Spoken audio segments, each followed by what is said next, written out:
जी नमस्कार मित्रों, कैसे हैं आप लोग। मैं आपका मित्र, मैं आपका साथी, मैं आपका सहपाठी हिमांशु सूर्यकांत त्रिपाठी आप सभी मित्रों का, आप सभी स्वजनों का, आप सभी सहपाठियों का हार्दिक स्वागत करता हूं पुनः अपनी विशेष कक्षा में।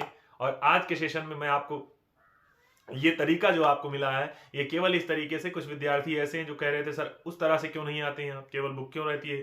तो मैं कह रहा हूं सारी चीजें संभव नहीं हो सकती हैं, लेकिन फिर भी हाँ ये है कि मैं दिखाई पड़ जाऊंगा वीडियो स्टार्ट होने से पहले। साथियों, जो चैनल पे आप देखे होंगे कुछ ही दिन पहले, महीने भर नहीं हुए सही से, 2 महीने 3 महीने नहीं हुए, अभी से चैनल पे आपका इतना प्यार मिल रहा है, इतना प्रेम मिल रहा है, जिससे लगातार संख्या बढ़ती जा रही सब्सक्राइबर, यानी आप कहेंगे नए नए विद्यार्थी लगातार जुड़ते जा रहे हैं। और हाँ, आपके लिए जो प्रयास बनाया गया है, यानी आपके लिए जो प्रयास कर रहा हूं वो ये है, जो भी आपकी एग्जाम के लिए हर संभव सहायता मेरे द्वारा हो सकती है, मैं अव्यवस्थाओं में आपके सामने प्रोवाइड कराने का प्रयास कर रहा हूं। साथियों, जैसा स्नेह आपका मिल रहा है वैसे ही और स्नेह आपका मिलता रहे, यही अभिलाषा है मन की कि आपका साथ ऐसे मिलता रहे। क्यों? क्योंकि और नए से नए विद्यार्थी जब अपने साथ जुड़ते रहेंगे तो एक और उत्साह अपने साथ चलता रहेगा। दूसरी, पुराने विद्यार्थियों में जो पहले दिन वाले सेशन यानी आप कहेंगे जो सेशन हम लोगों ने स्टार्ट किया, यानी जो वीडियोस हमने स्टार्ट किए हैं, चाहे करंट क्यों, चाहे जीएस क्यों, चाहे हिंदी क्यों, जो पहले दिन जब जो पहले दिन आप कहेंगे जो व्यूवर्स पहले दिन से जो आप में से साथी इकट्ठा थे हमारे साथ में शुरुआत में थे, मैं चाहूंगा कि हर दिन वाले वीडियो यानी जो जितने सेशन आपके आए, आप लाइव नहीं देख सकते हैं, बाद में देखिए, लेकिन कुल मिला के आप रेगुलर रहिए। क्यों? उससे ये होगा उससे ये चीजें हो सकती हैं कि मैं ये जानता रहूंगा कि हाँ आपने क्या किया है, आपने उस वीडियो को देखा, यानी उस वाली जानकारी से आप लोग भलीभूत वाकिफ हो चुके होंगे, आपने अपने टॉपिक को कवर किया होगा अपनी बुक से भी। ठीक बात है ना साथियों? ऐसे ही आपका स्नेह बनता रहे, सारे सेशंस को आप लोग खूब मन लगा के पढ़ते रहिए, ज्यादा से ज्यादा साथियों तक शेयर करिए। बाकी मैं फिर कह रहा हूं आपसे, मेरे लिए जरा सा भी आप चिंतित मत हुआ करिए। क्यों? क्योंकि सब ईश्वरीय वरदान है और ईश्वरीय लेकर के इम्तहान सब मंगल में करता है। देखे कहाँ है जलवे तुमने हमारी उड़ान के, वे और थे जो हार गए आसमान से। ठीक बात है ना? मिलते हैं, स्टार्ट करते हैं सेशन को। बाकी आपने इतना सहयोग किया, ऐसे सहयोग आप कर रहे हैं उसका बहुत बहुत धन्यवाद, और आगे भी आप ऐसे ही सहयोग अपना बनाए रहिए। साथियों, अब तक के जो सेशन आपको मिल रहे हैं, यानी आपने स्टार्ट कर दिया कौन सा, काफ़ी दिन से हम लोग पढ़ रहे हैं, रात 9 बजे से आधुनिक भारत के इतिहास की सीरीज हम लोग पढ़ रहे थे, यानी एकदम सिलेबस वार, एकदम टॉपिक, एक टॉपिक के बाद दूसरा टॉपिक। एक नया आज से आपने एक तरीका सुना कि आप एक सेशन भारतीय संविधान पर, चूंकि एग्जाम में खूब पूछे जाते हैं और आप विद्यार्थियों की मांग भी थी कि सर संविधान पर भी और भूगोल पर भी स्टार्ट करिए, तो संविधान वाला सेशन आपको मिलना स्टार्ट हो गया। आज आपको 3 बजे से मिला था, वैसे ही सेशन आपको डेली मिलने वाला है, यानी दोपहर में 3 बजे, फिर शाम को 6 बजे और रात्रि में 9 बजे, ऐसे करके 3 सेशन आपके पास होने वाले हैं जीएस से जुड़े हुए। ठीक बात है ना? अच्छा, आज के सेशन में इस टाइम वाले में आप देख रहे हैं सामान्य भूगोल के विषय में, और आप जानते हैं यूपीपी और एसएससी जीडी आदि जितने वनडे एग्जाम है सब में स्टैटिक जीके में दे दिया है भारत और उसके पड़ोसी देश, यानी भारत के विषय में आप जानिए, भारत के पड़ोसी देशों के विषय में जानिए, और ये भारत के भूगोल का भी सबसे इंपॉर्टेंट टॉपिक है, और स्टैटिक जीके सामान्य ज्ञान का भी सबसे महत्वपूर्ण टॉपिक है। आपकी आने वाली यूपीपी आरओ एग्जाम या कोई सा भी एग्जाम आप देते हैं वहां आपके लिए पूछा जाता है। साथियों, इस पर मैंने यहां जो आप नीचे दिखा देख रहे होंगे, क्या लिखा हुआ, रिवीजन प्लस पीवाईक्यू, यानी रिवीजन का अर्थ ये है कुछ कंटेंट ऐसे होंगे जिसको हम लोग वन लाइनर में रिवीजन करने का काम करेंगे, और उसके बाद में पीवाईक्यू का अर्थ होगा आपका कि प्रीवियस ईयर क्वेश्चंस हम लोग कवर करने का काम करेंगे। चलिए, जितने साथी मेरे साथ तैयार हैं अगर इस चीज के लिए, तो सारे लोग अपनी अपनी प्रतिक्रिया दीजिए, यानी आप लोग अपनी एक फायर वाला सिंबल भेज करके अपनी प्रतिक्रिया दीजिएगा। क्यों? क्योंकि आप सब जानते हैं कि क्या, वाकिफ कहां जमाना हमारी उड़ान से, वे और थे जो हार गए आसमान से। ठीक बात है ना? चलिए साथियों, आप सारे लोग फायर का सिंबल दीजिए। बाकी अब तक वीडियो को लाइक नहीं किया तो लाइक कर लीजिए, चैनल को सब्सक्राइब नहीं किया तो सब्सक्राइब कर लीजिए, और हाँ, बाकी सारे साथियों को भी बुला लीजिए जिनके पास भी समस्या है कि सर मैं 2 दिन सिलेबस पढ़ना स्टार्ट करता हूं लेकिन तीसरे दिन से फिर गड़बड़ हो जाता है, तो वह विद्यार्थी जो सिलेबस छोड़ के काम करते हैं, उन सारे लोगों के लिए सेशन है। ठीक बात है ना? चलिए स्टार्ट करते हैं। पहला, भारत के विषय में लिखा है, भारत को आप जानना चाहिए, यानी भारत के क्षेत्रफल की बात कर रहा है कि भारत का क्षेत्र, ये पहले वन लाइनर आप इसको पढ़ते जाइएगा, ये सारे क्वेश्चन आपके एग्जाम में पूछे गए हैं, मैंने यही क्वेश्चन आपको लिखवाए भी हैं। ठीक बात है ना? आते हैं इस पे। चलिए, तो ये है भारत, यानी भारत के विषय में अगर आप स्टार्ट कर रहे हैं, सर पहली बात कि भारत कौने महाद्वीप में है। सबसे बेसिक क्वेश्चन, अगर किसी एग्जाम के आप तैयारी कर रहे हैं और आपसे पूछ ले कोई गांव का विद्यार्थी, गांव का कोई सामान्य सा व्यक्ति कि बताओ भैया, अच्छा भारत भी बहुत पढ़ते हैं आप, भारत कौने महाद्वीप में है, तो कई ऐसे होते हैं जिनको यही नहीं पता होता है। और जिन्हें नहीं पता होता है तो आज के सेशन को अगर आप देख ले रहे हैं तो आज से आपके साथ ऐसी स्थिति नहीं हो सकती कि आपको ना पता हो। चलिए, तो भारत एशिया महाद्वीप में, दूसरा भारत दक्षिण एशियाई देश, यानी पूछा जाएगा एशिया महाद्वीप में है तो पूछेगा अच्छा एशिया में कहां पर है, तो एशिया के दक्षिण वाले सेक्शन में, यानी आप कहेंगे दक्षिण एशिया का देश है। अच्छा, भारत की आकृति कैसी है, तो आप जानते हैं चतुष्कोणीय। मैंने सारे पॉइंट्स को लिखवाया है आपके ऑफलाइन सेशन में, यहां ऑनलाइन में हम लोग उसी तरीके से केवल इंपॉर्टेंट यानी मेन टॉपिक को कवर करने का काम करेंगे, मेन पॉइंट को। अच्छा, ये भारत देश जो है हिंद महासागर के उत्तर में स्थित है। कहां पर स्थित है, हिंद महासागर के उत्तर में स्थित है, ठीक बात है। अच्छा, भारत की भूमिका और देखेंगे, अगर अक्षांशीय विस्तार के दृष्टिकोण से देखा जाए तो भारत कौने गोलार्ध में, उत्तरी गोलार्ध, सारे लोग जानते हैं जो लोग भी ऑफलाइन सेशन पढ़े हैं। और देशांतरीय के आधार पर देख जाए तो भारत कौने गोलार्ध में है, पूर्वी गोलार्ध में। मैंने जो भी आपको ऑफलाइन में भी आपको पढ़ाया वो सारी चीजें मैंने क्या कराया है, केवल मोस्ट इंपॉर्टेंट से कंटेंट को ही मैंने कराया है। और जो आपकी प्रीवियस ईयर ऐसी प्रतिक्रिया भी आप सारे लोगों की आई सर बहुत अच्छा रहता था, तो वो सब होने वाला है यहाँ के सेशन में। ये 4-5 प्रश्न अभी आप लोग देख लीजिए, यानी भारत कौने महाद्वीप में है, कि महाद्वीप के किस सेक्टर में है, आकृति कैसी है भारत की, अक्षांशीय आधार पर किस गोलार्ध में है, देशांतरीय विस्तार के आधार पर किस गोलार्ध में है, आते हैं आगे। चलिए, आगे लिखा हुआ है यहां पर अब भारत के विषय में कि अगर भारत को देखा जा रहा है विश्व में, यानी भारत को विश्व में क्षेत्रफल के आधार पर अगर देखा जाए तो भारत कौने क्रम का है, 7वें क्रम का है। क्यों, क्योंकि भारत से पहले यहां रूस, कनाडा, यूएसए, चीन, ब्राजील और ऑस्ट्रेलिया, इतने 6 देश हैं। उसके बाद 7वें नंबर पे कौन आता है, भारत। किसके आधार पर, क्षेत्रफल के आधार पर। जबकि यहां दिया है जनसंख्या के आधार पर अगर आपको भारत को देखना होगा तो जनसंख्या के आधार पर भारत किसके स्थान पर आता है, चीन के बाद दूसरे स्थान पर। हाल ही की जनसंख्या रिपोर्ट ऐसी आई कि भारत चीन को भी पछाड़ दे रहा है, ठीक बात है ना। चलिए, यहां देखिए, अब ये सारे डाटा आपके दिए हुए हैं, सबसे इंपॉर्टेंट डाटा यहां लास्ट में आते हैं। अब इसके बाद लिखा हुआ है, आइए आगे भारत के विषय में। सर भारत जो है बात कर रहा है सर 26 जनवरी 2020 की, उसके बाद से भारत की स्थिति जो है 28 राज्य हैं भारत में, 8 केंद्र शासित प्रदेश। सबसे नया केंद्र शासित प्रदेश जो है कौन सा है, वो दादरा नगर हवेली, दमन और दीप, यानी इन्हीं चारों को इनको मिला दिया गया है, दादरा नगर हवेली और दमन दीप को। एक केंद्र शासित प्रदेश अलग अलग थे और एक केंद्र शासित प्रदेश इसको कर दिया गया, ठीक बात है ना। लिखा है जिसे 2 केंद्र शासित प्रदेश, दादरा नगर हवेली और दमन और दीप को मिलाकर किया गया, ठीक बात है ना। आगे आते हैं, इसके आगे लिखा हुआ है सर इसके पहले केंद्र शासित प्रदेश जो जम्मू कश्मीर हुआ करता था तथा लद्दाख, ये हैं, ठीक बात है ना। इससे पूर्व इनका भी निर्माण जम्मू कश्मीर राज्य की पुनर्गठन के पश्चात हो गया, ठीक बात है ना। नए 2 आपके बन गए ये लद्दाख और जम्मू कश्मीर नाम के केंद्र शासित प्रदेश। यहां आइए, लिखा जम्मू कश्मीर के विषय में, यहां देखिए लिखा है ये जम्मू कश्मीर राज्य पुनर्गठन अधिनियम के पश्चात इसका निर्माण हुआ। अगला, भारत का क्षेत्रफल पूछा जाता है, तो भारत का क्षेत्रफल कितना है आप सारे लोग रटे हैं, याद भी होगा, 32,87,263 वर्ग किलोमीटर, ठीक बात है ना।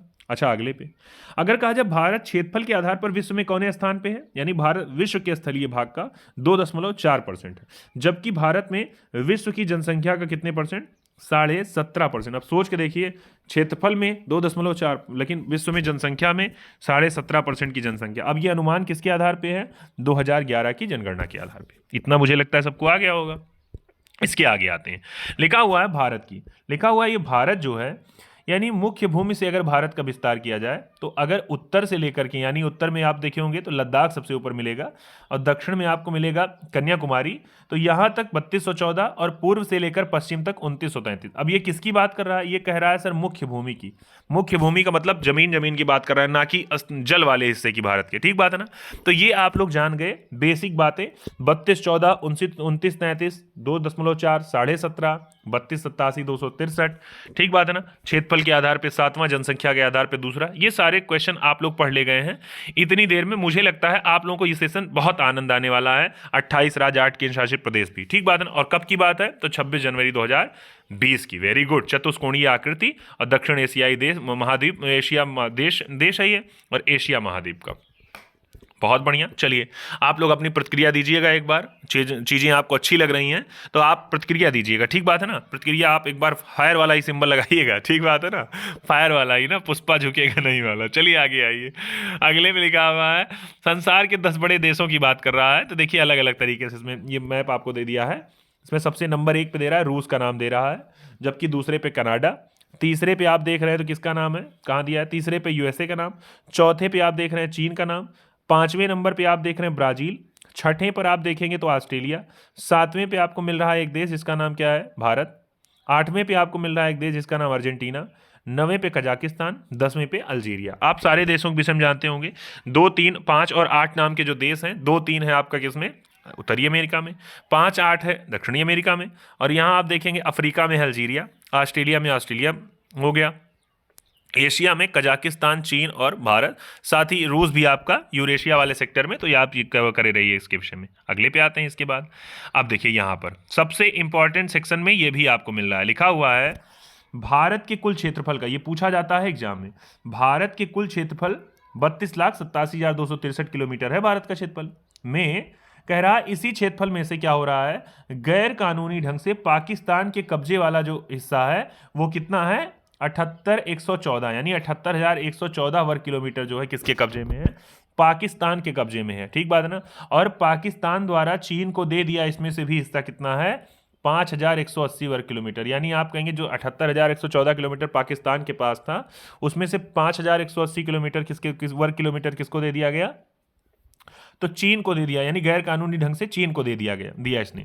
अच्छा, अगला लिखा गैर कानूनी ढंग से, लेकिन चीन भी भारत का कुछ हिस्सा कब्जा कर रहा है, तो कितना, 37,555। यानी आप सोचिए 37,555 भारत, चीन ने पहले कब्जा किया था।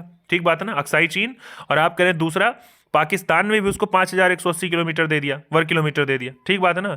और आगे लिखा हुआ है कि 2011 की जनगणना के अनुसार भारत में ये गांवों की संख्या जो है 6,40,932। ये क्वेश्चन आपसे पूछा जा सकता है कि बताइए 2011 की जनगणना के अनुसार भारत में गांवों की संख्या कुल कितनी है, पूछा जा सकता है आपसे। ठीक बात है ना। अगले क्वेश्चन पे चलिए, इतना आपको पॉइंट नोट कर लिए हैं कि 78,114 पाकिस्तान के कब्जे में, 5,180 पाकिस्तान ने चीन को दिया, 37,555 चीन के खुद के पहले से ही कब्जे में है, और 6,40,932 गांव भारत में है। ये किसके हिसाब से, 2011 की जनगणना के हिसाब से। ठीक साथियों, इतना मुझे लगता है आपको समझ में आया। अब अगले पे आते हैं। अब मुझे लगता है इससे पहले आप पहुंचे मैप पे, आप लोग वीडियो को एक बार लाइक कर लीजिएगा नहीं किए हैं तो, और हाँ, साथियों को अब तक नहीं बुलाएं तो मैंने कहा अगर आपको वीडियो की लिंक मिल रही तो आप बिना देर किए उसको आप लोग स्टेटस पर अपने व्हाट्सएप के शेयर कर लिया करें सारे लोग। ठीक बात है ना। चलिए, बहुत बढ़िया, आते हैं नीचे।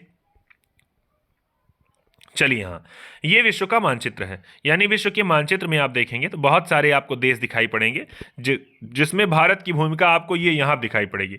यानी इसके बगल में आपको दिखाई पड़ेगा इधर, यानी भारत के विषय में। तो भारत के आप कहेंगे लास्ट में अगर देखा जाए दक्षिण में, तो दक्षिण में आप कहेंगे ईस्टर्न साइड में आपको बे ऑफ बंगाल मिलेगा, जबकि वेस्टर्न साइड में आपको मिल जाएगा अरेबियन सी, याद करिएगा। जबकि नीचे आपको मिलेगा क्या, हिंद महासागर।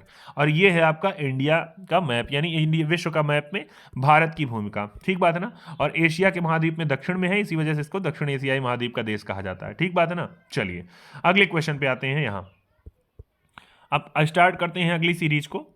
ये देखिए, एक मैप ये भी दिया है, भारतीय उपमहाद्वीप का है। और भारतीय उपमहाद्वीप में आप देखेंगे श्रीलंका, बांग्लादेश, म्यांमार, भूटान, नेपाल, चीन और पाकिस्तान और भारत, ऐसे करके आपको तमाम सारे देशों के साथ मिल रहा है भारत। यहाँ आगे आते हैं, इसके प्रश्न कोश दिए गए हैं, और प्रश्न कोश पर हम आते हैं उससे पहले आप लोग वीडियो को एक बार साथियों को शेयर करके साथियों को आप लोग बुला लीजिएगा। ठीक बात है ना। चलिए, बहुत साथियों, बिना समय बर्बाद किए हम स्टार्ट करते हैं आज के सेशन को। देखिए, पहला प्रश्न लिखा हुआ है, इसमें लिखा हुआ भारत के संदर्भ में निम्नलिखित कथनों में से कौन सा सही है, ये सही है, ये बताना है आपको। पहला, भारत विश्व का छठा सबसे बड़ा देश है, क्षेत्रफल के आधार पर पूछ रहा है। दूसरा, संसार का लगभग 2.4% क्षेत्र जो है भारत के अंतर्गत आता है। कर्क रेखा देश के, पूछ रहा है, कर्क रेखा देश के बीच से गुजरती है, जो अक्षांशीय विस्तार को 2 बराबर भागों में बांटती है। या चौथा लिखा हुआ है इसमें ऑप्शन कि भारत, चौथा विकल्प, चौथा इसमें आप कहेंगे चौथा नंबर है कि भारत पूरी तरह से उष्णकटिबंधीय क्षेत्र में स्थित है।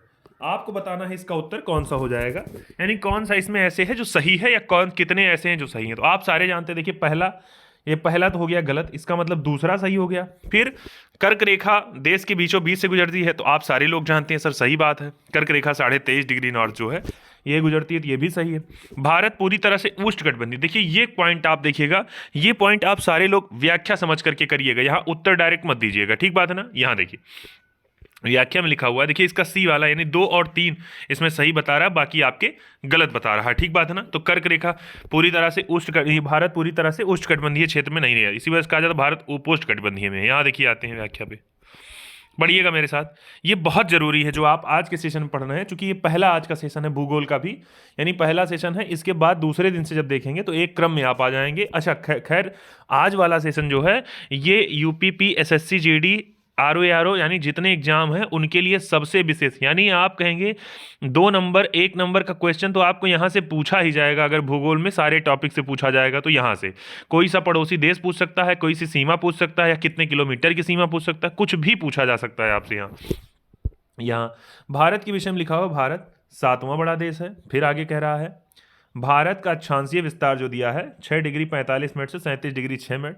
उत्तरी अक्षांश किसके मध्य, उत्तरी अक्षांश के मध्य, जबकि उष्णकटिबंधीय क्षेत्र का विस्तार भारत का दिया है 23.5 डिग्री नॉर्थ, यानी आप करें 23.5 डिग्री उत्तरी व दक्षिणी अक्षांशों के बीच स्थित है। ठीक बात है ना। अगला तो इसके विषय में लिखा हुआ भारत का क्षेत्रफल विश्व के क्षेत्रफल का 2.4% ही है। ठीक बात है। जबकि कर्क रेखा देश के बीच से गुजरती है, जो कि अक्षांशीय विस्तार को 2 बराबर भाग, यानी बाकी के सही है, यानी बाकी चीजें आपकी गलत है। उष्णकटिबंधीय वाला जो है ये गड़बड़ बता रहा है कि भारत पूरी तरह से उष्णकटिबंधीय क्षेत्र में नहीं है। अगले क्वेश्चन पे लिखा हुआ है इसके बारे में बताना, भारत के बारे में क्या सही है बताना है आपको। भारत, एक सेकेंड, यहां लिखा है भारत विश्व का, लिखा हुआ भारत विश्व का 5वां सबसे बड़ा देश है। एक तो ये हो गया। दूसरा, यह स्थल मंडल के कुल क्षेत्रफल का लगभग 2.4% भाग अधिकृत किए हुए हैं। अगला, समूचा भारत उष्णकटिबंधीय क्षेत्र में स्थित है। चौथा, 82.5 डिग्री पूर्वी देशांतर का उपयोग भारतीय मानक समय को निर्धारित करने के लिए किया जाता है। इसका उत्तर क्या हो जाएगा। आप सारे लोग जानते हैं भारत विश्व का 5वां, ये वाला गलत दे रहा है, भारत विश्व का 7वां सबसे बड़ा देश है। अगला, ये वाला आपका सही है, 2.4% क्षेत्रफल है विश्व का।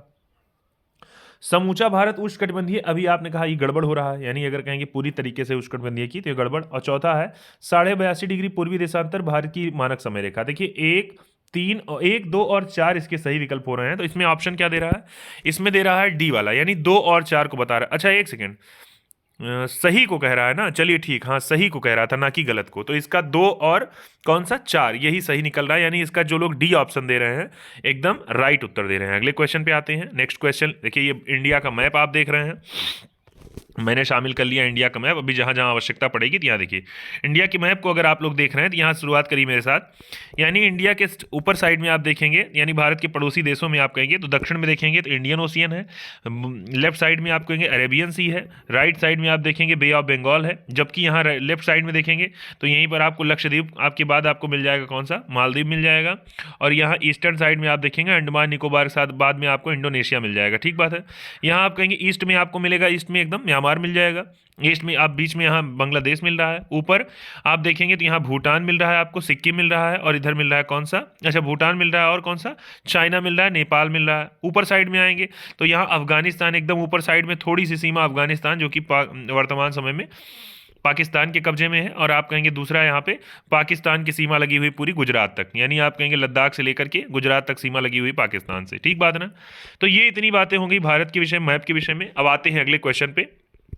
ये लिखा हुआ है क्षेत्रफल की दृष्टि से भारत का विश्व में कौन सा स्थान है, यानी विश्व में कौन स्थान पे है भारत क्षेत्रफल की दृष्टि से। उत्तर दीजिएगा 5वां, 6वां, 7वां या फिर 8वां। उत्तर दीजिए 1, 2, 3, 4, 5, 6, 7, 8, 9, 10। खूब स्पीड में हम लोग पढ़ने का काम करेंगे ताकि कवर हो पाए सारा। तो ये हो जाएगा सी वाला ऑप्शन 7। मैंने कहा सारे साथी को लगातार बुला लीजिएगा, क्यों, क्योंकि एक टॉपिक नहीं है ये। अभी आप देखेंगे एक टॉपिक, फिर उसके बाद क्वेश्चन, फिर एक टॉपिक, फिर दूसरे क्लास क्वेश्चन, यानी आप कहेंगे भारत का जो भौतिकता भारत की बात की जाए, भौतिक विभाजन, ये सारा अभी कंप्लीट होने वाला है घटना चक्र की बुक से आज वाले एक ही सेशन में। ठीक बात है ना। अगले पे आते हैं। भारत का आकार विश्व में 5वां, 6वां, 7वां सबसे बड़ा या फिर कोई नहीं। तो उत्तर दीजिएगा 1, 2, 3, 4, 5, 6, 7, 8, 9, 10। सारे लोग इसका उत्तर दे रहे हैं सर, सी वाला उत्तर इसका राइट आंसर हो गया। अगले क्वेश्चन पे, भारत का क्षेत्रफल संसार के क्षेत्रफल का 2.4% है, परंतु इसकी आप पूछ रहा है जनसंख्या विश्व का 16%, 17%, 18% या फिर 28%। क्या हो जाएगा 1, 2, 3, 4, 5, 6, 7, 8, 9, 10। देखिए मैं क्या मानूं इसको, मैं अगर इसको 18 मान लूं तो क्या सही रहेगा, या 17 मानूं तो मैं 17 मान रहा हूं। देखूं बी वाला 17% ही बता रहा है। आप लोगों ने जितने भी 17% को मान रहे हैं या 17.5 को कह रहे हैं, एकदम राइट उत्तर दे रहे हैं आप लोग। ठीक बात। अब चूंकि 17.5 विकल्प नहीं है तो 17 ही कह रहे हैं। भारत का क्षेत्रफल दिया है 32,87,263 वर्ग किलोमीटर। उसके बाद आप देखेंगे भारत के क्षेत्रफल में, एक सेकेंड, उसके बाद देखेंगे भारत के विषय में, यहाँ 2.4% क्या हो रहा है क्षेत्रफल, और 17.5% हो रही विश्व की जनसंख्या, जनगणना 2011 के हिसाब से। अगले क्वेश्चन पे आइए। भारतवर्ष में लिखा हुआ है लगभग कितने गांव हैं? 5 लाख, 6,30,000 या फिर 8 लाख, या इनमें से कोई नहीं। मैंने कुछ देर पहले आपको व्याख्या में हम लोगों ने पढ़ा था रिवीजन करते समय, तो उत्तर दीजिएगा आप लोग इसका। 1, 2, 3, 4, 5, 6, 7, 8, 9 और 10। बहुत बढ़िया। तो इसका उत्तर क्या हो जाएगा? 6,30,000। आपने लिखा था 6,40,000 से ज़्यादा गांव थे, तो ये आप याद करें, चूंकि ऑप्शन में नहीं है तो आप ध्यान करे रहिएगा। साथियों मैं फिर कह रहा हूं आपसे, इससे पहले का जो सेशन था आपका राज्य व्यवस्था का, यानी संविधान का जो सेशन स्टार्ट किया गया है, आप साथियों को बहुत अच्छा लगा।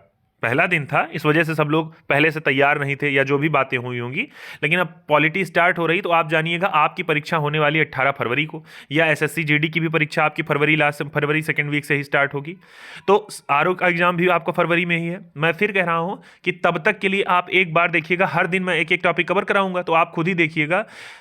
परीक्षा जब तक आएगी तब तक सारे टॉपिक हम लोग कवर कर लेंगे। किसके लिए? पॉलिटी का भी, और आपका आधुनिक भारत का भी, और यहाँ आप ज्योग्राफी का भी। ठीक बात है, मेन टॉपिक तो हम कवर ही कर लेंगे। ठीक बात है, चलिए स्टार्ट करते हैं अगले क्वेश्चन को साथियों।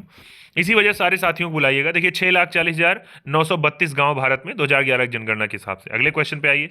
लिखा हो भारत में कौन सा जोड़ा सही नहीं, इसमें विकल्प में कौन सा जोड़ा सही नहीं। भारत का कुल क्षेत्रफल 3.28 मिलियन वर्ग किलोमीटर। भारत का अक्षांशीय विस्तार 8.4 मिनट से 37 डिग्री 6 मिनट। भारत का रेखांशीय विस्तार या देशांतरी विस्तार 68 डिग्री 7 मिनट से 97 डिग्री 25 मिनट। और भारत में राज्यों की संख्या 26। आपको बताना है, क्वेश्चन पूछा गया था झारखंड पीसीएस 2016 में। उत्तर दीजिएगा 1, 2, 3, 4, 5, 6, 7, 8, 9, 10। देखिए इसमें ध्यान से, इसमें आपसे पूछा गया था कौन सा सही नहीं है, तो ये सही, ये सही, ये सही, तो यही वाला बच रहा है, क्योंकि भारत में राज्यों की संख्या कितनी हो गई है? 28 राज्य हैं और 8 केंद्र शासित प्रदेश। ये ध्यान करे रहिएगा, ठीक है ना। अगले क्वेश्चन पे ये देखिए, बाकी सारी चीजें इसमें सही है। 28, 8, 2। नवीनतम केंद्र शासित प्रदेश पूछा जा सकता है, तो दादरा नागर हवेली, दमन और दीव को 1 कर दिया गया है, यही सबसे नवीनतम। जबकि 2019 में आप देखिए, याद होगा आपको, जम्मू कश्मीर और लद्दाख 2 अलग अलग बने थे। लिखा भारत के लिए निम्नलिखित में से कथनों में से कौन सा असत्य है? विश्व का 7वां सबसे बड़ा देश है। भारत जनसंख्या की दृष्टि से विश्व का दूसरा राष्ट्र है। इसकी भूमि सीमा का विस्तार लगभग 15,200 वर्ग किलोमीटर है। यह सर्वप्रथम सूर्योदय इसके मिजोरम राज्य में होता है। उत्तर दीजिएगा 1, 2, 3, 4, 5, 6, 7, 8, 9 और 10। पूछ रहा है कौन सा असत्य है, तो इसका उत्तर क्या हो जाएगा भैया? असत्य पूछ रहा है, तो इसका मतलब सर हो जाएगा कौन सा गड़बड़? इसका हो जाएगा सर ये वाला। सर्वप्रथम यहाँ मिजोरम में नहीं होता है सूर्योदय, जबकि होता है अरुणाचल प्रदेश में। ठीक बात है ना, आप सारे लोग जानते हैं, एकदम ईस्ट में अरुणाचल प्रदेश की बुथु वालांगू जगह जानते होंगे आप लोग। तो यही भारत में सबसे, ये भारत का पहला जिला भी है, सबसे आप कहेंगे पूर्वी जिला भी है, और आप कहेंगे सबसे पहले सूर्योदय वहीं पर होता है, अरुणाचल प्रदेश में। अगले पे आते हैं यहाँ पर। अरुणाचल प्रदेश में देखिए यहाँ लिखा हुआ है 7वां बड़ा देश भारत, चीन के बाद दूसरे नंबर पर जनसंख्या में। भूमि सीमा 15,200 यानी 15,106.7 किलोमीटर। अगले क्वेश्चन पे आते हैं। देखिए अब देखिए, मैंने फिर कहा, अब फिर टाइटल चेंज हुआ। जो क्वेश्चन अभी, कितने क्वेश्चन अभी आपने किए? अभी आपने 8 क्वेश्चन पढ़े थे पहले वाले सेगमेंट से, जो पहला रिवीजन किया आपने भारत के विषय में। भारत को विश्व के परिदृश्य में दिखाया जाता है। अब भारत की, स्पेशल भारत की ही बात कर रहा है। ठीक बात है ना। सभी साथी, मैंने कहा फिर से एक बार शामिल हो जाइए, और वीडियो को अब तक शेयर नहीं किए हैं तो शेयर कर दीजिए। मैं बार बार कहता हूं आपसे, यहाँ शेयर करने से होता यह है कि मान लीजिए कोई साथी हो सकता है उस समय ना देखे, लेकिन ये रहता है बाद में उसके ध्यान में आ जाए। मैंने फिर कहा, हो सकता है, पता नहीं कब किस रूप में आके नारायण मिल जाए, आप उसके लिए कब नारायण साबित हो जाए। मान लीजिए आपने व्हाट्सएप पे स्टेटस लगाया, सोचिए भैया एक बार दिमाग से सोचो। मैंने कहा आपने व्हाट्सएप पे स्टेटस लगाया, स्टेटस आपने सब शेयर किया, तो हो सकता है आपके स्टेटस को 100 लोगों ने देखा, 500 लोगों ने देखा, लेकिन 500 में से 500 को आवश्यकता नहीं होगी, उसमें से 2-4 विद्यार्थी अगर ऐसे हुए जो सही डायरेक्शन पसंद करते हैं और सही डायरेक्शन को फॉलो करना चाहते हैं, अगर वो आ गए और उनको चीज़ें अच्छी लगी और उनकी नियमितता बन गई, तो आप जान जाइए आप 12th फुल मूवी, मुझे लगता है सारे लोग देखे होंगे। इस समय बहुत ज़्यादा ट्रेंड में चल रही, मैंने नहीं देखी है, लेकिन मैं बता रहा हूँ कि अगर आपकी वजह से कोई, आपका सहयोगी अगर मान लीजिए सफल होता है या सही उस दिशा में जाता है, तो आपसे बड़ा सौभाग्यशाली कोई होगा नहीं। इसको जीवन भर आप याद करेंगे, वो जीवन भर एग्जाम्पल में ये देगा। ठीक बात है ना। तो इसी वजह मैं बार बार कहता हूँ साथियों को मार पीट कर भी बुला लिया करिए। क्यों? क्योंकि जब मार खाए रहेंगे, एक आध चटाका मार देंगे आप पढ़ने के लिए बुला के, तो वो बाद में, अभी तो गुस्सा आएगा, लेकिन बाद में कहेगा अरे गुरुजी, अरे भैया तू ही मारे रहो बच्ची, तब मैं हम आज सही हुई हैं। समझते हैं ना। चलो अगली बात। चलिए भाई, अक्षांशीय विस्तार के अक्षांशीय के विषय में आप लोग जानते हैं भारत में, यानी भारत के अगर ग्लोब देखे हैं, ग्लोब अगर आप लोग देखे होंगे तो उस पर देखे होंगे आपकी काल्पनिक रेखाएं खींची हुई हैं, अक्षांशीय रेखाएं खींची हुई हैं, देशांतरीय रेखा, यानी आप कहेंगे उस पर कहेंगे लेफ्ट टू राइट, और दूसरा है ईस्ट से वेस्ट तक लाइन्स खींची हुई हैं। ठीक बात है ना। यहाँ आते हैं, इस पर लिखा है यहाँ पर भूपृष्ठ पर विषुवत रेखा। अब विषुवत रेखा आप सारे लोग जानते हैं, ऐसे अगर मान लीजिए अगर ग्लोब बना रहे हैं तो इस सीधी वाली लाइन जो 0 डिग्री वाली होती है देशांतर की, उसी को विषुवत रेखा कहते हैं। क्या कहते हैं? विषुवत रेखा। उत्तर से दक्षिण दिशा में स्थित किसी भी बिंदु की पृथ्वी के केंद्र से मापी गई कोणीय दूरी ही अक्षांश कहलाता है। सारे लोग जान गए किसकी बात कर रहा है? नॉर्थ से साउथ की बात। ये एक सेकंड भाई, गड़बड़ हो रहा है। क्या कह रहा है यहाँ? उत्तर या दक्षिण दिशा में स्थित कह रहा है किसी भी बिंदु, यानी आपने ये ग्लोब खींच दिया, ये वाली लाइन खींच दिया, अब कह रहा है चाहे नॉर्थ की बात करो और चाहे साउथ की बात करो, यानी आप कहेंगे ऐसे ऐसे ऐसे करके लाइन खींची रहेगी, तो इसी वजह इन्हीं को कहा जाएगा क्या? अक्षांशीय रेखा।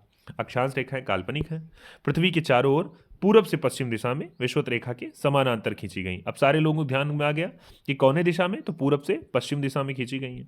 अंश मिनट और सेकंडों में अक्षांशों की गिनती होती है। यहाँ आते हैं, लिखा है दर्शाया जा सकता है पृथ्वी को दो बराबर भागों में बांटने वाले 0 डिग्री अक्षांश को भूमध्य रेखा कहते हैं। विषुवत वृत्त यानी भूमध्य रेखा के उत्तरी भाग को उत्तरी गोलार्ध तथा दक्षिणी भाग को दक्षिणी गोलार्ध कहते हैं। भूमध्य रेखा के उत्तर में स्थित अक्षांश रेखाओं को उत्तरी अक्षांश रेखाएं तथा भूमध्य रेखा के दक्षिण में स्थित अक्षांश रेखाओं को दक्षिणी अक्षांश रेखाएं कहते हैं। सारे लोग जानते रहेंगे, यानी आप कहेंगे विषुवत रेखा एकदम 0 डिग्री वाली को यानी इक्वेटर को कहा जाएगा, और उसके ऊपर वाले को आप कहेंगे नॉर्दर्न हेमिस्फीयर, और नीचे वाले को साउदर्न हेमिस्फीयर या दक्षिणी गोलार्ध। नीचे आते हैं, सारे लोग रिवीजन करते रहे। मैंने कहा अपने साथ अपना नोट्स, आप लोग कोचिंग का नोट्स ओपन करे रहेंगे, उसमें भी टिक करते चलेंगे, तो आपको एक ही बार में कोचिंग का भी, आप खुद ही सोचेंगे सर 3 चक्कर हम जीएसए पढ़े दिन भर में, तो ऐसा नहीं है। ऐसा ये है कि आप पथन्ना बना के बैठ चुके हैं, अपने कोचिंग का तमाम सारा नोट्स बना के इकट्ठा कर चुके हैं, तो उससे कुछ होने वाला नहीं। होने वाला कब होगा?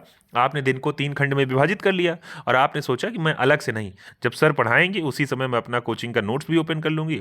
तो एक घंटा, मान लीजिए 3 घंटा आपने दिन में दिया, तो 1 घंटा आपने ज्योग्राफी को दे दिया, 1 घंटा आपने हिस्ट्री को दे दिया, 1 घंटा आपने पॉलिटिक्स। और आप सब जानते हैं एग्जाम में सिलेक्शन में सबसे बड़ा रोल इसका होता है। क्यों? क्योंकि इसके क्वेश्चन गड़बड़ हो जाते हैं कन्फ्यूजन के चक्कर में, लगता है कि सही है लेकिन गड़बड़ निकल जाता है। देखिए यहाँ देखिए एकदम 0 डिग्री को कह रहा है, यही भूमध्य रेखा हिंदी में कही जाती है।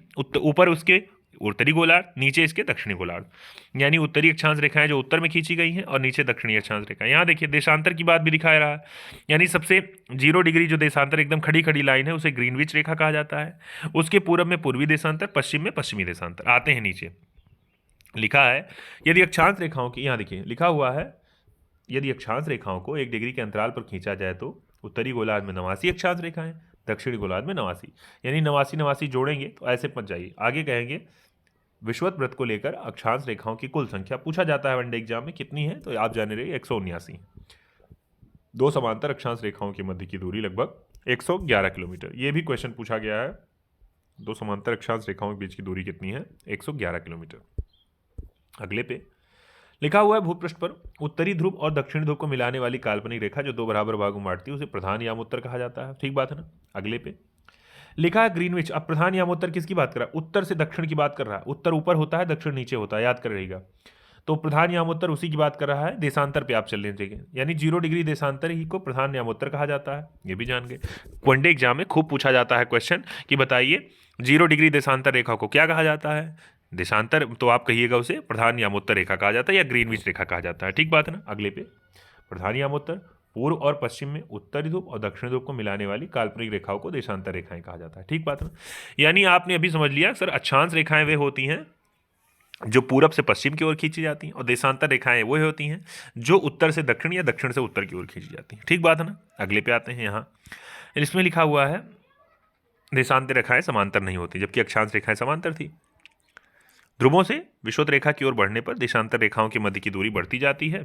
विषुवत रेखा पर देशांतर रेखाओं के बीच अधिकतम 111.33 किलोमीटर की दूरी होती है। आगे आप कहेंगे यहाँ लिखा हुआ है भारत पूर्णतया किस गोलार्ध में है? भारत पूर्णतया उत्तरी गोलार्ध में स्थित है। संपूर्ण भारत का अक्षांशीय विस्तार 6 डिग्री 45 मिनट से 37 डिग्री 6 मिनट उत्तरी अक्षांश की बात कर रहा है, जबकि मुख्य भूमि की बात की जाए तो 8 डिग्री 4 मिनट से 37 डिग्री 6 मिनट उत्तरी अक्षांश और 67 डिग्री 7 मिनट पूर्वी से 97 डिग्री 25 मिनट पूर्वी देशांतर के मध्य फैली हुई। अब सारे लोग, मुझे लगता है भारत का अगर मानचित्र आप लोग जानते होंगे तो 8 डिग्री 4 मिनट और 6 डिग्री 45 मिनट दोनों अंतर जाने रहिएगा। यहाँ देखिए भारत का मानचित्र, अगर ये देखिए 8 डिग्री 4 मिनट यहाँ बात कर रहा है, यानी 6 डिग्री 45 मिनट तो यहाँ आप कहेंगे कन्याकुमारी की बात कर रहा है, यहाँ वाले पॉइंट पे, यहाँ पर ये 8 डिग्री 4, ये आपका 6 डिग्री 45 मिनट हो रहा है। लेकिन 8 डिग्री 4 मिनट जो है आपका, ये अंडमान निकोबार का एकदम लास्ट वाला सेक्शन, यानी आपको यहाँ, अगर यहाँ लास्ट की बात कर रहा है तो यहाँ तक की बात करेगा। देखिए यहाँ और यहाँ में अंतर आपको मिल रहा है ना, तो यही दोनों अंतर है किसमें,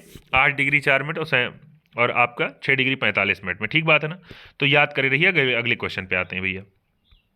चलिए यहाँ पे ये हो गया आपका, तो 23.5 डिग्री उत्तरी अक्षांश और दक्षिणी अक्षांश के मध्य उत्तरी उष्ण गठबंध का विस्तार फैला हुआ है, यानी उष्ण गठबंधीय क्षेत्र का विस्तार 23.5 डिग्री उत्तरी और दक्षिणी अक्षांशों के मध्य फैला हुआ। अतः भारत का विस्तार उष्ण और उपोष्ण दोनों कटिबंधों के बीच है। अभी कुछ देर पहले आपने क्वेश्चन सुना था कि भारत क्या पूरी तरह से उष्ण कटिबंध में, तो ऐसा नहीं है, भारत उष्ण और उपोष्ण दोनों कटिबंधों के बीच में स्थित है। ठीक बात है ना। अगले क्वेश्चन देखिए ये, तो अब हम सीधा क्वेश्चन पे आ जाते हैं। ठीक बात है ना, सीधा प्रश्न पर आते हैं। यहाँ प्रश्न लिखा हुआ, भारत का विस्तार है कितना। ए वाला ऑप्शन, बी वाला ऑप्शन, सी वाला ऑप्शन या डी वाला ऑप्शन। इसको आप लोग खुद ही देख के बोलिएगा, मैं बोलूंगा नहीं। चलिए क्या हो जाएगा इसका, सारे लोग दीजिए उसको उत्तर,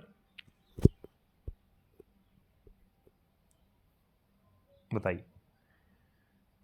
चलिए आते हैं व्याख्या में, डी वाला ऑप्शन, यानी इसका चारों में से ये चारों गलत हो रहा है। यहाँ आते हैं भारत के विषय में, उत्तर यानी 8 अंश 4 मिनट उत्तर से 37 डिग्री 6 मिनट उत्तरी अक्षांश तथा 68 डिग्री 7 अंश से पूर्वी से 97 डिग्री 25। मैंने खूब आप सारे लोगों को ऑफलाइन सेशन बताया कि ऐसे गोलार्ध आप मान रहे हैं, तो भारत की अगर नक्शे की बात की जाए तो यानी अगर इसी में भारत को अगर खींच रहे हैं ऐसे करके, देखिए इसमें बन नहीं सकता है, इसमें बन नहीं पा रहा है, लेकिन मैं बता रहा हूँ आपको, अगर ऐसे भारत को मान लिया जाए तो भारत पहली चीज़ कहेंगे तो ये गोलार्ध की बात करेंगे तो ये उत्तरी अक्षांश के ऊपर है, यानी आपके उत्तरी गोलार्ध में, और पूर्वी देशांतर में तो भारत पूर्वी देशांतर में। तो इसी में आपकी चर्चा की जा रही किसकी, यानी आप कहेंगे 8 अंश 4 मिनट उत्तर की और 37 डिग्री 6 मिनट उत्तरी किसकी, उत्तरी अक्षांश। आप सब जानते हैं भारत है किसमें, उत्तरी अक्षांश में ही है, और बाकी क्या है, भारत किस गोलार्ध में है, तो पूर्वी में। तो इसी वजह से इसको उत्तरी अक्षांश और पूर्वी देशांतर के मध्य गिना जाता है भारत को। लिखा हुआ है, सिक्किम से गुजरने वाला अक्षांश निम्नलिखित में से किस एक से भी होकर गुजरता है, राजस्थान, पंजाब, हिमाचल प्रदेश या फिर जम्मू कश्मीर। उत्तर दीजिएगा 1 2 3 4 5 6 7 8 9 10। तो सिक्किम से गुजरने वाला अक्षांश जो हो जाएगा, निम्न में से एक में से होकर गुजरता है। तो सिक्किम से होकर गुजरने वाला कहाँ से गुजरता है, ऑप्शन पे आते हैं, राजस्थान, हिमाचल प्रदेश, पंजाब या जम्मू कश्मीर। बोलिएगा। तो आप सब लोग अनुमान लगाइएगा भारत के मैप का, और अनुमान लगाएंगे, और अक्षांश का इसका मतलब लेटी हुई कोई लाइन। तो आप सोचिए सिक्किम के लाइन पे अगर कोई राज्य आ रहा है तो सोचिए कौन सा हो सकता है, सारे लोग सोचिएगा। सिक्किम आप देखिएगा नेपाल के पास है, और उसके सीधाने पे अगर आप देखें तो मुझे लगता है पंजाब आना चाहिए, कौन सा, राजस्थान। देखिए राजस्थान आ गया, तो इसका ए वाला ऑप्शन सही रहा, यानी राजस्थान आता है। ये आपके एग्जाम में पूछा नहीं जाएगा, वनडे एग्जाम में, तो ये मत सोचिएगा, अपर एग्जाम होगा उसी में पूछ सकता है। अगले क्वेश्चन पे आते हैं। लिखा है, जिस जिले से 70 डिग्री पूर्वी देशांतर रेखा गुजरती वह है। देखिए राजस्थान के एग्जाम में पूछा है, तो ये भी आपके एग्जाम में नहीं पूछा जाएगा, तो इसका उत्तर हो जाएगा बी, जैसलमेर। अगले क्वेश्चन पे आते हैं। अगला क्वेश्चन यहाँ दिया। अब देखिए अक्षांश के बाद आ रहा है भारत की कर्क रेखा के बारे में आ रहा है, भारत और उसकी कर्क रेखा। सभी साथियों को मैंने कहा आप लोग शेयर कर लीजिएगा, नहीं शेयर करें अभी तो शेयर कर लीजिएगा, ठीक बात है ना। लिखा है उसमें विषुवत रेखा के उत्तर में, अब देखिए ये मैं फिर पढ़ूंगा, उसके बाद फिर क्वेश्चन आपको मिलेगा, ठीक बात है ना। लिखा है विषुवत रेखा के उत्तर में स्थित 23.5 डिग्री उत्तरी। देखिए यहाँ क्या लिखा है कर्क रेखा के विषय में, 23.5 डिग्री नॉर्थ को ही कर्क रेखा कहा जाता है। किसके उत्तर में, विषुवत रेखा के, यानी 0 डिग्री अक्षांश जो है। कर्क रेखा भारत के मध्य से होकर गुजरती है। आप सारे लोग इस क्वेश्चन को सुने थे कुछ देर पहले। कर्क रेखा भारत की कुल 8 राज्यों से गुजरती है, गुजरात, राजस्थान, मध्य प्रदेश, छत्तीसगढ़, झारखंड, पश्चिम बंगाल, त्रिपुरा और मिजोरम, कुल मिलाकर 8 राज्यों से गुजरती है, ठीक बात है ना। अगले क्वेश्चन पे आते हैं। ये देखिए ये आपको मैप दे दिया, यानी इसके विषय में देखिए यहाँ देखिए सबसे लास्ट में आपको गुजरात मिल रहा है। गुजरात के बाद आप देखेंगे तो थोड़ी सी सीमा राजस्थान से लग रही है, फिर उसके बाद मध्य प्रदेश से, और आप कहेंगे यहाँ छत्तीसगढ़ से, फिर आप कहेंगे दूसरा झारखंड से, फिर अगला है पश्चिम बंगाल से, फिर त्रिपुरा से है, फिर मिजोरम से। कुल मिलाकर के 8 राज्यों की बात की गई है। ठीक बात है ना, याद करे रहिएगा, ये क्वेश्चन खूब पूछा जाता है आपके एग्जाम में। ठीक बात है ना, याद। अब देखिए यहाँ पर मध्य प्रदेश की जो राजधानी है भोपाल, ये कर्क रेखा के नीचे पाई जा रही है। यहाँ रांची, ये भी नीचे पाई जा रही है। और यहाँ आप कहेंगे दूसरा नाम, त्रिपुरा की राजधानी जो अगरतला है, ये कर्क रेखा के ऊपर पाई जा रही है। ये कुछ राजधानियों से भी क्वेश्चन, जबकि गुजरात की अहमदाबाद भी नीचे पाई जा रही है। तो याद करे रहिएगा, इसके विषय में ध्यान करे रहिएगा, याद क्या करना है। अगले क्वेश्चन पे, अब उत्तरायण की बात कर रहा है। देखिए क्वेश्चन यहाँ से वनडे एग्जाम में पूछा जाता है, और कठिनाई सारी मत पूछिए, बस इतना जानिए क्या लिखा हुआ है। देखिए क्या लिखा हुआ है, ये सूर्य के उत्तरायण भूमध्य रेखा के उत्तर होने के बाद से ही उत्तरी गोलार्ध में दिनों की अवधि बढ़ती जाती है। 21 जून को सूर्य उत्तरायण स्थिति के सर्वोच्च बिंदु पे होता है। जून माह में कर्क रेखा के उत्तर पर जाने पर दिनों की अवधि बढ़ने लगती है। ठीक बात है। माही नदी कर्क रेखा, ये क्वेश्चन याद कर रहिएगा कि माही नदी सर क्या करती है, कर्क रेखा को 2 बार काटती है। ठीक बात है ना, जबकि उत्तरी गोलार्ध का सबसे बड़ा दिन कौन सा होता है, ये होता है 21 जून का। ठीक बात है, 2 क्वेश्चन आपको यहाँ से मिल गए। ठीक है, अगले क्वेश्चन पे ये अलग अलग पॉइंट दिया गया है, ये आपको यूपी पीसीएस आरओ के एग्जाम में पूछा जाता है, यहाँ नहीं पूछा जाता है। अगले पे आते हैं भाई। इसके बाद अब देखिए यहाँ से क्वेश्चन आपका स्टार्ट हो रहा है। मैंने कहा सारे साथियों को बुला लीजिएगा कि सर अब क्वेश्चन स्टार्ट होने जा रहा है मेरे साथ। लिखा हुआ है, किस राज्य से होकर गुजरती है कर्क रेखा? उड़ीसा, उत्तर प्रदेश, बिहार के आंध्र प्रदेश। पूछ रहा है किससे होकर गुजरती है, सारे लोग उत्तर दीजिएगा। उत्तर प्रदेश, उड़ीसा, बिहार की आंध्र प्रदेश, सारे लोग दीजिएगा उत्तर। बिहार में झारखंड की बात पूछ रहा है, तो इसका उत्तर मुझे लगता है हो जाना चाहिए कौन सा, बी वाला ऑप्शन हो जाना चाहिए, ये वाला बी वाला ऑप्शन। आते हैं इस पर। देखिए बी ऑप्शन सही तो आ रहा है, यानी बिहार की बात कर रहा है, लेकिन बिहार के झारखंड वाले हिस्से की बात कर रहा है। अगले क्वेश्चन पे, जिसका सही है, बहुत बढ़िया।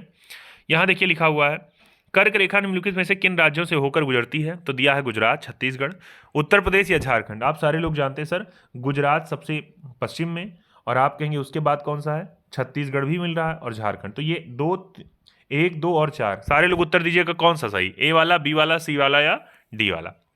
तो इसका आप जान रहे हैं 1, 2 और 4, तो ए वाला इसका सही जो लोग बता रहे हैं, बहुत बढ़िया बता रहे हैं। अगले क्वेश्चन पे आइए, कर्क रेखा गुजरती है कहाँ से? कर्क रेखा मध्य प्रदेश से, त्रिपुरा से, मिजोरम से, या फिर इनमें सभी से। किससे गुजरती है कर्क रेखा? तो आप सारे लोग इसका उत्तर दीजिएगा। सर कर्क रेखा जो गुजरती है वो गुजरती है सर, एक सेकेंड, किससे गुजरती है पूछ रहा है ना, तो आप तो याद होगा, मुझे लगता है एमपी से भी गुजरती है, त्रिपुरा से भी, मिजोरम से भी। तो क्या लिखा, इन सभी से, मतलब डी वाला ऑप्शन जो लोग दे रहे हैं एकदम राइट उत्तर दे रहे हैं। अगले क्वेश्चन पे, कितने भारतीय प्रदेशों से होकर कर्क रेखा गुजरती है? तो 6, 8, 7 या फिर 9, सारे लोग दीजिएगा, एक उत्तर दीजिएगा। 1, 2, 3, 4, 5, 6, 7, 8, 9 और 10, सारे लोग इसका उत्तर दे रहे हैं सर बी वाला ऑप्शन जो लोग दे रहे हैं, वही वेरी गुड भाई। अगले क्वेश्चन पे, भारत का एक राज्य जिससे होकर कर्क रेखा गुजरती है, जम्मू कश्मीर, हिमाचल प्रदेश, बिहार या झारखंड। उत्तर दीजिएगा, 1, 2, 3, 4, 5, 6, 7, 8, 9 और 10। तो इसका उत्तर क्या हो जाएगा, कर्क रेखा होकर गुजरती है, तो आप जानते हैं किससे, झारखंड से। बहुत बढ़िया, जिसका सही है डी वाला ऑप्शन, बहुत बढ़िया। मैंने कहा था व्याख्या को आप सुनते रहेंगे तो सारे लोग उत्तर लगा पाएंगे। ठीक बात है। अगले क्वेश्चन पे लिखा है, निम्नलिखित में से किस राज्य में से कर्क रेखा नहीं गुजरती? त्रिपुरा से, छत्तीसगढ़ से, मणिपुर या फिर मिजोरम से। तो इसका उत्तर क्या हो जाएगा, कर्क रेखा नहीं गुजरती है, तो आपको याद होगा सर, छत्तीसगढ़ से गुजरती है, मिजोरम से गुजरती है, त्रिपुरा से गुजरती है, तो यही बच रहा है मणिपुर जिससे नहीं गुजरती है ना। तो सी वाला ऑप्शन हो गया इसका सही। देखिए आरओ के एग्जाम में पूछा गया 2016 में। अगला, निम्नलिखित नगरों में से कर्क रेखा से निकटतम दूरी पर स्थित कौन सा है? अगरतला, जबलपुर या फिर गांधीनगर या उज्जैन। उत्तर दीजिएगा, 1, 2, 3, 4, 5, 6, 7, 8, 9 और 10, सारे लोग दीजिएगा। इसका उत्तर क्या हो जाएगा, तो मुझे लगता है इसका उत्तर डी वाला होना चाहिए। क्या दे रहा है इसमें, देखिए बी वाला ऑप्शन, गांधीनगर क्या हो रहा है, इन तीनों विकल्पों में से गांधीनगर ही है जो कर्क रेखा से निकटतम दूरी पर है। ठीक बात है ना, याद करेगा। जबकि आप सारे लोग जानते हैं, राजधानियों में रांची का नाम जानते हैं, वो सबसे बगल स्थित है। यहाँ पर आइए, देखिए यहाँ पर उज्जैन की बात कर रहा है, एक सेकेंड, यहाँ ठीक है। अगले पे आइए,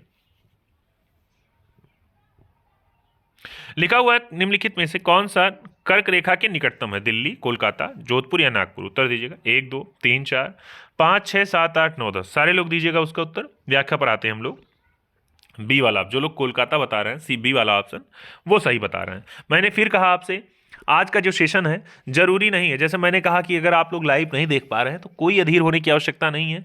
मैंने कहा आप लाइब्रेरी जाते होंगे या कहीं ऐसी जगह जाइए जहां पर इंटरनेट की सेवा रहती हो, वहां से चुपचाप जाइए और वीडियो को डाउनलोड कर लीजिए।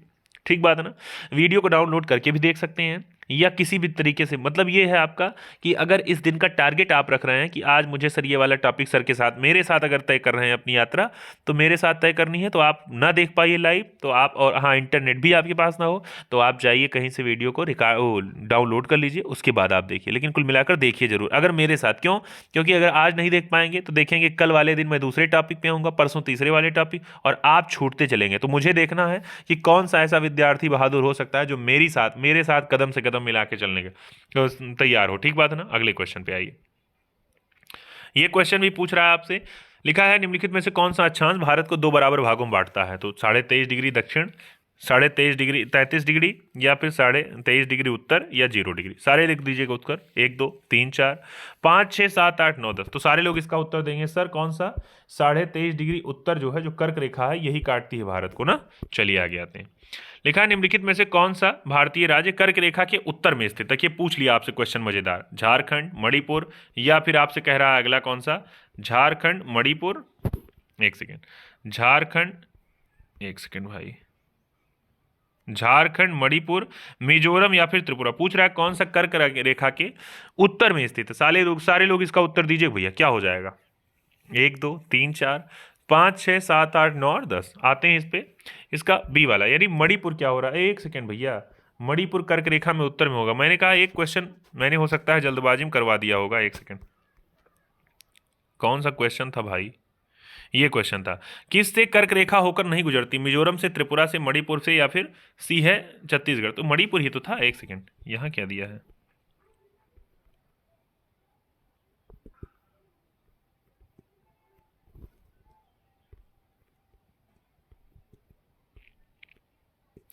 उत्तर में स्थित है ना, तो उत्तर में, अच्छा देखिए कर्क रेखा के उत्तर में है ना, इसका मतलब यह है कि कर्क रेखा पर नहीं है। तो कर्क रेखा के उत्तर में आपका मणिपुर ही तो है, तो इसका कौन सा हो जाएगा? बी वाला उत्तर हो जाएगा एकदम सही क्वेश्चन। देखिए 10 क्वेश्चन हो चुके हैं, 11वें पे आते हैं। जून माह में निम्न स्थानों में से कहां पर दिन की अवधि अधिकतम होती है? हैदराबाद, चेन्नई, भोपाल, या फिर दिल्ली। उत्तर दीजिएगा 1 2 3 4 5 6 7 8 9 और 10। सारे लोग बताइएगा इसका उत्तर क्या हो जाएगा। जून माह के विषय में पूछ रहा है, सारे लोग इसका उत्तर दीजिएगा। तो आप इसका उत्तर दे लाएंगे सर कौन सा हो जाएगा? सर मुझे लगता है सर हो जाना चाहिए कौन सा, या तो दिल्ली होगा या तो भोपाल। तो क्या होगा? दिल्ली होगा क्या? एक सेकेंड, तो ये डी वाला ऑप्शन सही कह रहे हैं, डी वाला ही ऑप्शन इसमें उत्तर दे रहा है, दिल्ली हो जाएगा इसका उत्तर। अगले क्वेश्चन पे लिखा है कौन सा शहर कर्क रेखा से सबसे निकटस्थ स्थित है? जबलपुर, अहमदाबाद, वाराणसी, या फिर उज्जैन। उत्तर दीजिएगा 1 2 3 4 5 6 7 8 9 और 10। सारे लोग दीजिएगा उसका, इसका उत्तर क्या हो जाएगा? इसका उत्तर ए वाला जबलपुर जो लोग दे रहे हैं वही सही है। इन चारों विकल्पों में से वही सबसे बगल स्थित है। ठीक बात है ना? अगले क्वेश्चन पे लिखा हुआ है, लिखा है 2 बार कर्क रेखा को पार करने वाली नदी कौन सी है? माही, चंबल, नर्मदा, या फिर इनमें से कोई नहीं। उत्तर दीजिएगा 1 2 3 4 5 6 7 8 9 और 10। सारे लोग दे रहे हैं इसका उत्तर सर ए वाला, माही नदी हो रही है, वही काट रही है इसको। ठीक बात है ना? चलिए अब देखिए, आज वाले सेशन को बहुत बड़ा हो जाएगा सेशन, तो आज वाले सेशन के लिए ज्योग्राफी में मैं इतना ही रख रहा हूँ। इसी का पार्ट 2 कल आएगा आपको, यानी आप समय कमेंट बॉक्स में लिखिएगा कितने बजे आपको चाहिए, 6 बजे, 5 बजे, 4 बजे, 7 बजे, आपको एक कमेंट बॉक्स में लिखना है। तो कल इसके अगले पार्ट में सारी चीज़ें कवर हो जाएंगी, तो कल भारत का भौतिक विभाजन एकदम हो जाएगा कंप्लीट। ठीक बात है ना? बाकी रात 9 बजे से आधुनिक भारत का सेशन स्टार्ट होगा, उसमें भी आप लोग आइएगा। इसके कल क्रांतिकारी आंदोलन हुआ है, उसके आगे हम लोग पढ़ेंगे। ठीक बात है ना? हाँ, सेशन को ज़्यादा से ज़्यादा लाइक करिएगा, सभी साथियों तक शेयर करिएगा। मैंने क्या कहा, मैंने आपके लिए यानी आपकी परीक्षा को ध्यान में देकर ये व्यवस्थाएं बनाई हैं, आप सारे लोग इसको जानते हैं। ठीक है ना? आपके लिए कितना फोकस्ड रहना होता है, तो वैसे ही आपको वो फोकस्ड रहना होगा अपने लिए, यानी आप वीडियो को ज़्यादा से ज़्यादा शेयर करिए। केवल एक काम करा करिए, व्हाट्सअप के स्टेटस पे हर वीडियो को आप लोग शेयर कर लिया करिए। ठीक बात है ना? बाकी साथियों, आपने इतना सहयोग किया, आपका बहुत बहुत धन्यवाद। ठीक बात है? चलिए मिलते हैं रात 9 बजे।